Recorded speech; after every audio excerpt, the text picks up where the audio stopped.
What's up, guys? We're back. We're racing, and you join us once again. We're back for the Red Bull Ring. This time the Styrian Grand Prix around the Red Bull Ring, like we say. This is Austria 2.0. Another weekend. Will it throw up the same conditions? Well, it didn't, did it? Heading into qualifying, we saw some really heavy rain. We also saw FP3 cancelled due to that. And some real treacherous conditions. So qualifying had to be delayed slightly so the track condition could really improve. But when it comes to race day, we saw some brilliant weather. And that really played into the hands of a lot of teams because they could start on a fresh tyre compound as well. As you can see, we've got the Red Bull boys flying into Spielberg with a little aero display there. And everyone getting ready for the race. So it was lights out and away we go down into turn one. And Lewis got a good start. The Red Bull was hot on his heels, as well as Carlos Sainz, who really got a lightning start, but was on the outside of the exit of turn one. Really got squeezed out there and it compromised his exit. Otherwise, he would have been really pushing Max all the way there. But just lost out Carlos Sainz. And heading up to turn three, we'll get into that later because that was the main talking point of the race, you'd have to say. We had the safety car deployed after that incident with the Ferraris. And going to run through the final classification for the race. So it was Hamilton, Bottas, a 1-2 for Mercedes. Then we had Verstappen, Albon. Then we had Norris, Perez, Stroll, Ricciardo, Carlos Sainz, and Kvyat rounding out the points. And then it was Kimi, Magnussen, Grosjean, Giovinazzi, Gasly, and Russell and Latifi at the back. We had 3 DNFs, which was Ocon, Leclerc, and Vettel. But so it was a pretty good race throughout. Not as many DNFs this time around. And as you can see in the driver's standings, Bottas has had that lead chopped down now to just 6 points. And as you can see, Mercedes rocketing ahead on 80 points to McLaren in P2. McLaren in P2 on 39 points. And here's just a bit of a visual representation of the actual points gap, as it were. And the Red Bull really got off to a slow start. That first Grand Prix has really cost them now. And Mercedes looking ever dominant. And as you can see, it was Hamilton, Bottas and Verstappen on the podium. So Mercedes, great weekend for Mercedes. Obviously, we had some concerns last week. There was issues over the gearbox, some concerns there. A sensor was not too happy with how they was riding the curbs, etc. But this weekend, Lewis Hamilton went out there and they just showed that they've got the best driver and probably the best car on the grid as well. Valtteri Bottas, he had some braking issues, a bit of brake fade or something like that. So he did struggle to get close to his teammate. In the race, Valtteri very much come into his own. He started P4. He had to overtake cars on track. And he extended his first stint. So he really had a battle with Verstappen in the later phases on that fresh tyre and really could make it work. It was a bit unfortunate. Max did have some damage, etc. But as this man, Lewis Hamilton, who just sets the bar time and time again, that lap in qualifying was just streets ahead of everyone else. And he is the wet master, the rain king, in my opinion. And just showing his class once again, the 6-time world champ. What a looking fantastic like he's job, going to throw a real title charge this year. So impressed. Thank you so much. Lewis, your driving wasn't bad either. Thanks, Toto. So that was Lewis at the end of the Grand Prix after crossing the checkered flag with some great words. And he's leading this movement and he's a real leader in terms of this Black Lives Matter, we all race as one, etc. And showing a real leader and a figure in this movement moving forwards. And I think he's a great ambassador. He's an idol of mine. And he's just a great gentleman. And as we got to see, the lovely lady from, I think she does the oil analysis. Awesome. Well, it's just 1-2. Austria doesn't go any better. You can see a very happy Toto Wolff boss there from the Austrian Grand Prix. Of course, he's Austrian himself, winning his home Grand Prix. So it's great to be back up here and driving with that kind of performance. The team did a fantastic job with the strategy, and then it was just for me to keep it together and bring it home. To come here and to get that result was a great feat for Lewis. And a win, the first one, that monkey off his back at the start of the championship. And as you can see, this guy has won in every season he's competed in. That's 14 years now. And Lewis has had a good start, so he could really control the race. From my side, starting fourth with damage limitation, but good points. And he's still in the lead of this championship is Valtteri Bottas. And he's put himself in the prime position. He comes out the blocks pretty quick the last few seasons. And he's looking like a quick driver this year as well. I still don't think he's a match for Lewis because Lewis is just on another level compared to a lot of the drivers on the grid. Maybe starting to fade over the next couple of years, but no signs of slowing down the pace, as it were. But yeah, a great weekend for Mercedes. And the ominous thing is that Toto has actually said that they haven't unlocked the full potential of this car just yet. So we're going to get to the flip side now. One good, one bad. And we're going to head straight into Ferrari, because it was a weekend to forget for Ferrari. We're really hurried along this aero package, the update to their car to bring it here. It was due for next week in Budapest. They brought it forward. And as you can see in the opening lap, it's just disaster here. Trying to make some baby Ferraris maybe there. Not quite sure what Charles Leclerc was thinking. Getting way too punchy on the opening lap. And as you can see, the resulting damage to both of the cars. We had the rear wing fail, of course, due to that contact there on Sebastian Vettel, and on Charles Leclerc, the whole floor under tray was just dragging along the floor, and it was dangerous. And damn right, you couldn't get any drive out of it as well. So you can see that shot there, how opportunistic he was to go up the inside there. There was already about 3 wide. He wanted to try and make it 4. And yeah, very disappointed Charles Leclerc in this one. So Binotto says, I don't think there is much to say to the drivers. It's enough pain to conclude the race in such a way. It's the worst conclusion of a very bad weekend. And yeah, they just got to look forward now. They've just got to look forward and really push on. Excuses are not enough in times like this. I'm disappointed in myself. I did a very bad job today. The team don't need that. And I put all the efforts of the team in the bin. I'm very sorry, but it's not good enough. So there was already 3 cars going into turn 3. And I was surprised when Charles come up the inside. And like Vettel was saying, a big pity, because they really had to understand the car this weekend and understand that aero package. They have no data to correlate against the old version of the Ferrari. And, they're going to have to do that homework once again. And it's put them again on the back foot. Whereas Mercedes, they've got all the data in the bank, as well as Red Bull, etc. Had a clean race under their belt. So they're going to be falling further and further behind due to these silly mistakes. Good news for Ferrari. One of their juniors, Robert Schultzman, he did bring home a win, I think it was. Yeah, a dramatic late win. And Sebastian talking to the dark side here. So moving into the Red Bull, guys. And Red Bull looking really good. Of course, expect Max Verstappen to be really quick in the rain. And he was good in qualifying. During the race, he come home P3. And he just didn't have the pace. He did pick up some wing damage in the Grand Prix, which got progressively worse. But Max didn't notice it too much and didn't really have to adapt his driving style. So we was a bit slow. I pushed as hard as I could today with Lewis, but it was not possible. With Valtteri, I could see him coming, and my tyres were pretty dead, but I tried to make it difficult. A podium is a good weekend for them, and I would have to agree with that because, yeah, I think if it would have been different like last week on a different strategy, etc. So whilst it's good to get our first podium of the season, it's frustrating not to have the pace to challenge for the win. The race was okay, and P4 is good amount of points for the team, especially after last week's DNF.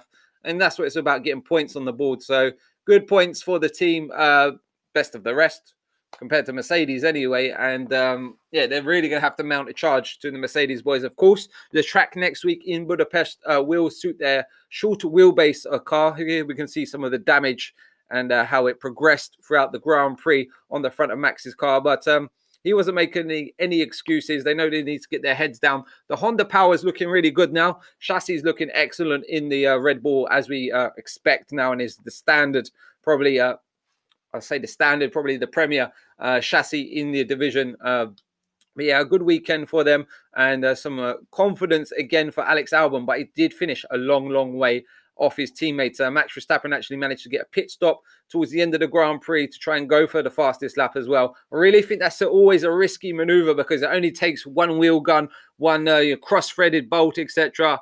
But these guys here, and this man in particular, Lando Norris, keep on impressing me. It was a great weekend once again for them. In qualifying, they showed how good their chassis is because in the wet conditions, they was really throwing it about and putting in some stellar lap times. Carlos Sainz in particular, it was unfortunate for Lando Norris, picked up a grid penalty earlier in the weekend, so that pushed him back further down the grid.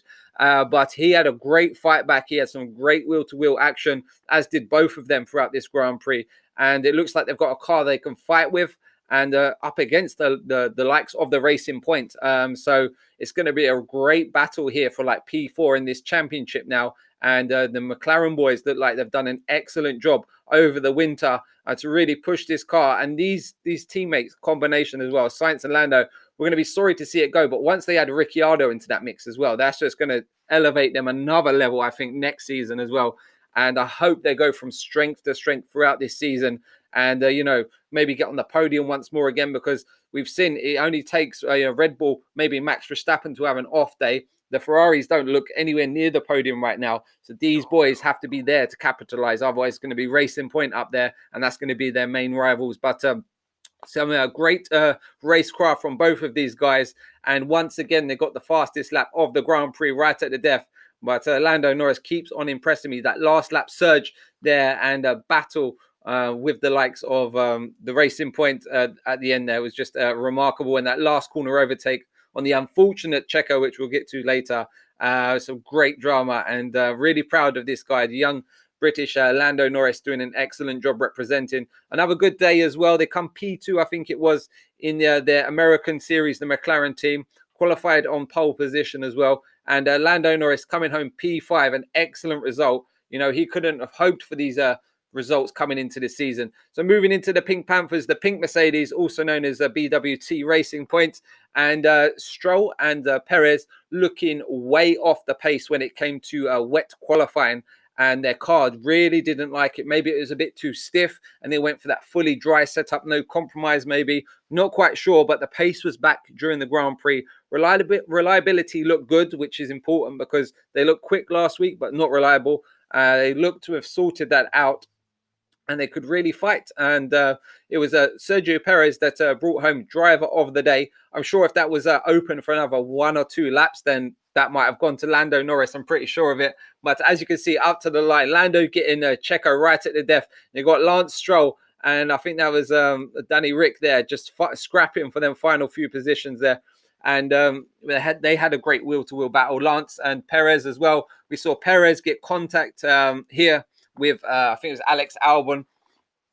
And that's really cost him as well, because that front wing, he dropped so many seconds right at the end. So this is something that they're protesting here, is that it's an exact carbon copy.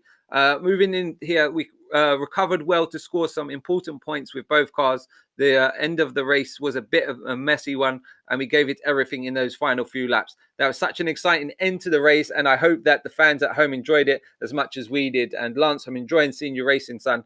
The team did a fantastic job today. The strategy was good, and the car had strong pace. I'm excited to go to Hungary next week. So now another great position, P6, P7 for the Racing Point boys. And yes, a good haul of points. Moving into AlphaTauri this time. So it's Danny Kvyat and Gasly. And, you know, their car's not looking great. It's not looking fast. Look like they're struggling. They've got the Honda power plant in the back, so we know there's power in the car. It looks like they're trying to understand it still a bit. Pierre Gasly done an excellent performance in qualifying. Excellent performance, just showing in them treacherous conditions what class of a driver he is compared to his teammate in particular as well. Just showing he's a cut above the rest, and it looks to really have got his confidence, his mojo back now, Pierre Gasly. And it's great to see. I like this guy. I felt really bad what happened at Red Bull. And he can be knocking on the door of a top team in the future again when he goes full gas and he goes ham. And he was a bit unfortunate during the Grand Prix. And a solid driver, though. It's my favorite looking livery. Let me know what your one is. But yeah, the Honda boys are doing an excellent job powering this up the grid, and you know, scoring some points in the opening rounds is promising, considering the pace and overall, you know, lack of aero by the look of it on that car. So yeah, but the best looking car on the grid, I'd have to say. And they're going to be scrapping towards the back of the order with the likes of the Alfa Romeos, I'd expect. Maybe just ahead of them because of their engine deficit. But it's going to be a hard, tough season for them. Moving into Renault, some promising signs in these opening first few races. Signs from excellent pace and looking really good as well in their wet conditions, which shows a good balanced car. So which delivers its power well. Of course, we saw Danny Rick, you know, throw it into the wall, and he was out of the car limping, no damage sustained. And as the big news off the track is that Renault protest the Racing Point cars about their legality and we'll get into more of that on another episode. But the Renault boys really held themselves up in that opening stint of the Grand Prix. We had, I think it was Ocon ahead. He was on the soft tyre. We had Ricciardo just behind him on the medium. And Ocon was doing everything he could to hold up his teammate. And that just extended the gap to the car in front, which I think was Carlos Sainz. He pulled out on like a 2-second gap. And that really broke them into another field, for much of the Grand Prix. Danny Ric really had to use up a lot of his tyres to really close that margin, and it really cost them. So think wisely about that for next week, boys. So we certainly hope for more today. I had a good start and made some decent progress up the order. The mediums felt good on our first stint, but when we put the soft on, it wasn't as quick as we'd hoped for, and it didn't really give us as much as we'd thought. The end of the race was frustrating, and I was really struggling to hold on to position on the last couple of laps.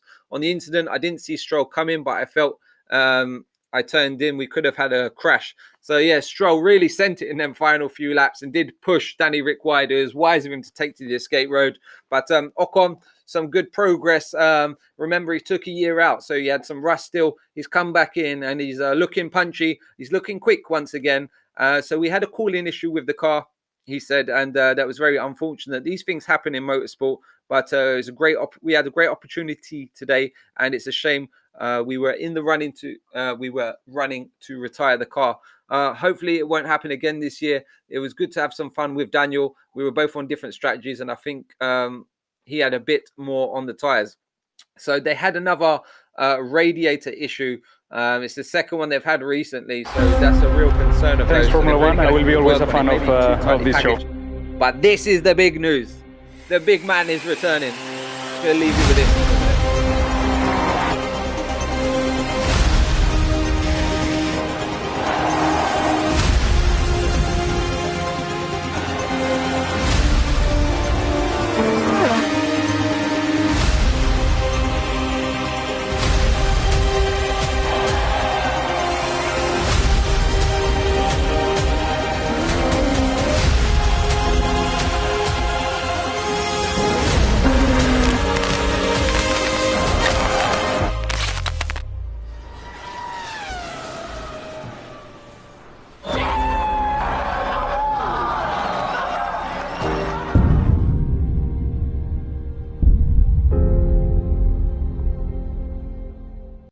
We are back. Alonso is back in the building for next year, for 2021. He is signed with Renault, one of the last few seats remaining, and that's going to displace Sebastian Vettel as well. But great to have him back in the sport.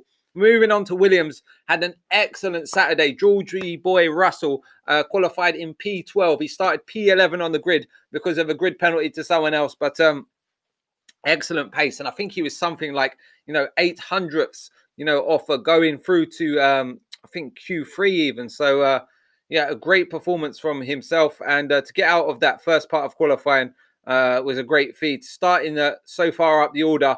Unfortunately, on the opening lap of the Grand Prix, the first few laps, he was trying to get racy with someone. The car was really heavy, understeered him out wide, got onto the gravel and really compromised his race. And then he was battling with Latifi at the back of the order. But who knows what could have happened today. Will bounce back next week, and George Russell showing some excellent class. And we have some homework to do, says Latifi, but we still learn a lot, which is the main thing. He had he would have learned a lot this weekend because we had that wet qualifying session, of course, and driving an F1 car in qualifying conditions is not one of the easiest things to do. So he would have learned a lot this weekend. George Russell is definitely a high benchmark for him as well. So a tough ask in the Williams seat there for him. But a good job at the office. Coming home P16, 17, brought both cars home, looked solid on track, but yeah, had a few hiccups of their own. You had Aiken doing a sterling performance, coming home on the podium, I think back-to-back podiums for him, and really buoyed by his stint in FP1. So good to see him in the Williams car for FP1. Moving on to Alfa Romeo. Looking to be really struggling. A lot of it will be down to the Ferrari power unit in the back of the car. It is really down on power, and they are struggling. Looks like the car isn't the quickest through the corners as well.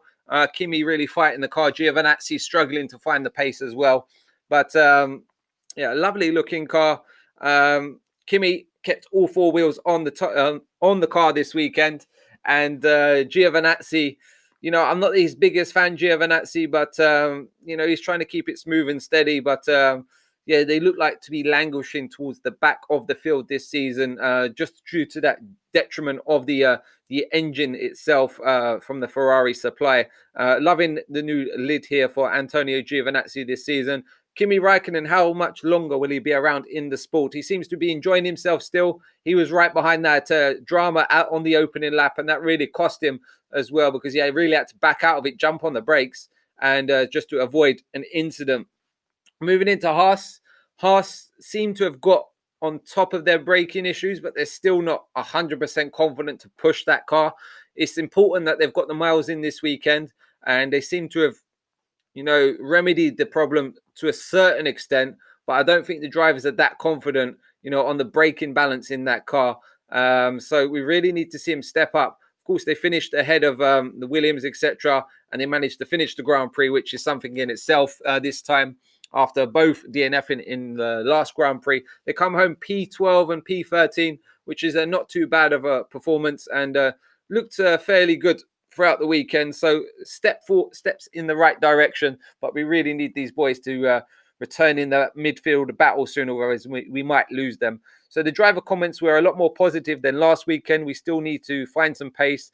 We at least showed here what we can do. We can race in our group. Now we're really looking forward to next weekend. Get some updates on the car as well. That's going to be important. Remember, they import a lot of stuff. So I had fun in the race. I made a good start, gained a lot of positions in the first lap. It's become my only weapon. The car can look after the tyres, and we can push the car in the race. So moving into some other news in F1, Mugello is going to make its debut for F1. So we know Ferrari test around there, etc., but we're going to see an actual race, which I'm super excited for. So as you can see, the fastest pit stops here. See, the fastest lap went to Carlos Sainz. Congratulations to Carlos for the extra point there as well. And as you can see, the fastest pit stop of 1.95 seconds. That's some real electric pace. Here we can see some of their maximum speeds. If you're interested, you like your stats, you like your facts, get over to the FIA website, because that's a great place to look at things. Of course, we've had a Renault. They've protested against the Racing Point, the legality of it, because they're saying that they've been given the keys basically to the Mercedes and the plans. Let me know your thoughts on that and what the outcome will be. It looks like everything will be above board, but the FIA have requested certain components from both teams, I think, to compare them. Thanks for watching another We're Racing video. I'll join you again soon next week from Budapest. Thanks for watching, and see you again soon. Bye-bye.